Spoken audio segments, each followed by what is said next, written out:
بسم اللہ الرحمن الرحیم۔ السلام علیکم ورحمۃ اللہ۔ حکیم حافظ ذوالفقار احمد چوہان آپ سے مخاطب ہے۔ آج جس موضوع پر میں آپ سے گفتگو کرنے والا ہوں وہ بہت ہی اہم اور کامن موضوع ہے۔ عام لوگ اس میں مبتلا ہیں۔ میری مراد ایک بہت ہی نامراد مرض قبض، اور بعض لوگ تو کہتے ہیں کہ قبض جو ہے وہ ام الامراض ہے، یعنی اس سے بہت سی جو بیماریاں ہیں وہ جنم لیتی ہیں۔ لیکن میں آپ کو یہ عرض کر دوں کہ بہت سی بیماریوں کی وجہ سے بہت سے مسائل پیدا ہو جاتے ہیں، جن میں ایک قبض بھی ہے۔ تو آج ہم قبض کے بارے میں مختلف اس کی اقسام بتائیں گے۔ اس کے بعد جو ویڈیوز آئیں گی ان میں ہم ان تمام اقسام کے علاج بالدوا اور علاج بالغذا پیش کریں گے۔ امید ہے کہ عام لوگ بھی اس سے فائدہ اٹھائیں گے اور اطباء کرام حکماء حضرات بھی اس سے کافی فائدہ اٹھائیں گے۔ تو میں عرض کر رہا تھا کہ قبض ایک ایسی چیز ہے جس سے بہت لوگ پریشان ہیں۔ اس کی 3 اقسام ہیں، 3 قسم کی 3 صورتحال ہوتی ہیں اس کی۔ پہلی صورتحال یہ ہوتی ہے کہ قبض اس طرح کا پخانہ آتا ہے کہ پہلے بہت ہی سخت پخانہ، اور پہلا جو پخانہ ہے وہ ایک گیند نما، چھوٹی سی گیند نما خشک سا بن جاتا ہے، اور وہ انتہائی زیادہ مشکل سے خارج ہوتا ہے۔ جب وہ خارج ہوتا ہے تو وہ مقد کو بعض اوقات زخمی بھی کر دیتا ہے، اور اس کے بعد جو پخانہ آتا ہے وہ نرم ہوتا ہے۔ یہ صورتحال جب ہو جائے تو اس کا بھی ہم علاج پیش کریں گے، اور اس کا ہم آپ کو بتائیں گے کہ اس کا حل کیا ہے۔ دوسری جو قسم ہے قبض کی وہ اس طرح ہوتی ہے کہ بعض اوقات مریض کو کئی دن تک، بعض کو تو ہفتوں تک پخانہ ہی نہیں آتا، وہ انتہائی زیادہ پریشانی کا سامنا ہوتا ہے، اس کی نشو و نما کافی رک جاتی ہے۔ یہ کس وجہ سے ہوتا ہے اس کا بھی ہم بیان کریں گے، اور اس کا علاج بھی آسان تر علاج ہم پیش کریں گے۔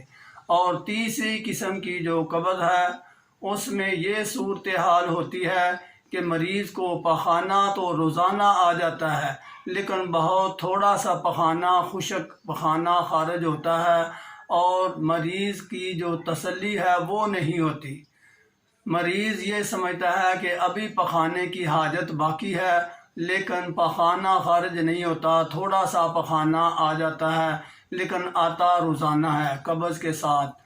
یہ صورتحال یہ بھی ایک قبض کی بہت اہم صورتحال ہے، اور اس میں بھی مریض کو روزانہ بہت ایک کرب سے گزرنا پڑتا ہے۔ مریض کا پخانہ اس طرح ہوتا ہے جیسے بکری نے مینگنے کی ہوتی ہیں، اس طرح تھوڑا تھوڑا پخانہ بعض حصوں میں ہو کر خارج ہوتا ہے۔ ایسی صورتحال کا بھی ہم علاج بالدوا اور علاج بالغذا پیش کریں گے۔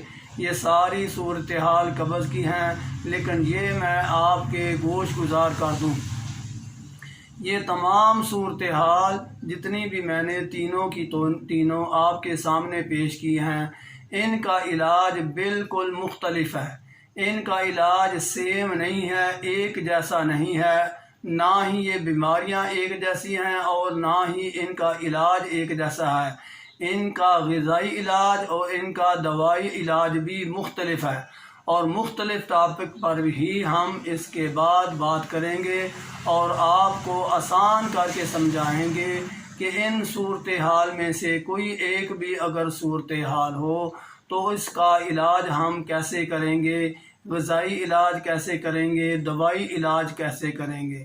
مجھے امید ہے کہ آپ اس کو غور سے سنیں گے تو آپ اتنے قابل ہو جائیں گے کہ اگر آپ کو یا آپ کے کسی جاننے والے کو یہ مرض لاحق ہو تو آپ فوراً اس کی پہلے پہچان کریں گے کہ یہ کس قسم کا مرض ہے، پھر اس کا علاج تجویز کریں گے۔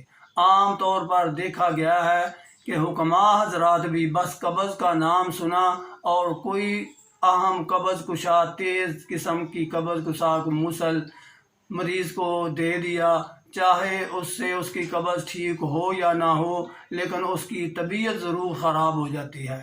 طبیعت کے مطابق اگر ہم غذا اور دوا دیں گے تو اس کا مسئلہ بھی حل ہو جائے گا اور اس کی طبیعت بھی بحال ہو جائے گی۔ اس لیے اس کو عام نہ سمجھا جائے اور نہ ہی یہ سمجھا جائے کہ ہر قبض کی ایک ہی دعا ہے۔ میری آپ سے گزارش ہے کہ آپ یہ ویڈیوز جو اس کے بعد میں پیش کرنے والا ہوں ضرور سنیں اور اویئرنیس حاصل کریں اس مرض کے متعلق۔ اللہ رب العزت ہمیں اور آپ کو تمام بیماریوں سے محفوظ رکھے اور صحت والی نعمت عطا فرمائے۔ وما علینا الا البلاغ۔ السلام علیکم ورحمۃ اللہ۔